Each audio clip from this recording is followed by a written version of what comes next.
Most people spend their entire lives just existing. They eat, they sleep, they work jobs they don't like to buy things they don't actually need or want. They chase comfort. But 2,400 years ago, Aristotle looked at that kind of life and said something brutal. He said, that's a life for a grazing animal, not a human being. He called it slavish. A life dedicated only to pleasure is, in his eyes, a waste of our biology. So if chilling isn't the point of being alive, what is?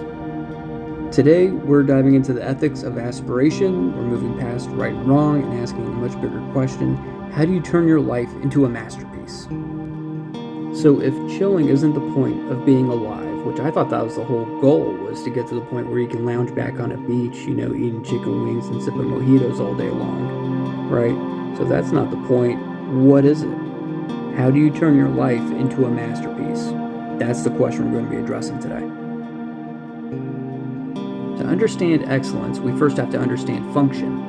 Aristotle argued that you can't call anything excellent until you know what it's for. Think about it. An excellent knife is one that cuts perfectly. An excellent doctor is one who heals effectively. But what about an excellent human? Aristotle stripped away our jobs like carpenter, shoemaker, lawyer, and looked at what makes us unique as a species. His conclusion is that it's our reason, our ability to think, plan, and act rationally. For Aristotle, the good life wasn't a feeling, it was an activity. It was the constant, lifelong practice of using your brain to navigate the world with arete, I guess. It's the Greek word for excellence. Let's fast forward to the 20th century. An American philosopher, Richard Taylor, agreed with Aristotle, but he added a modern twist to it that changes everything. He said, yeah, reason is great, but there's something even more human: creativity. Taylor argued that while other animals might use basic tools, the gap between chimp using a stick and a human writing, well, let's keep it 100 here, most of us aren't doing that. Taylor coined a chilling term for the modern condition: the willing slave.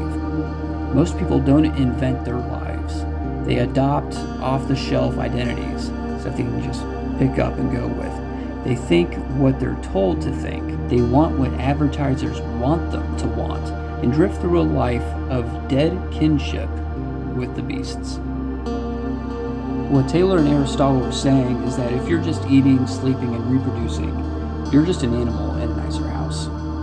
Now you might be thinking, that sounds great, but I don't have a passion, I'm not a genius, I have nothing to create. Well, the psychologist Carl Jung had the perfect answer for that. He said, if you have nothing at all to create, then perhaps you create yourself.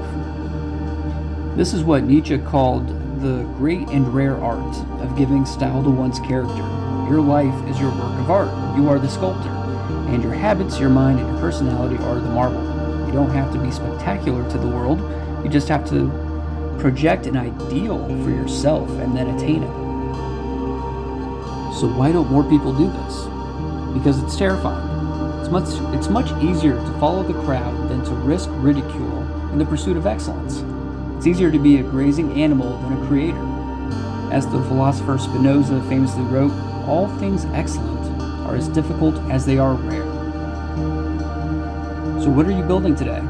Are you chasing comfort or are you chasing excellence? The choice is what makes you human. Thanks for watching.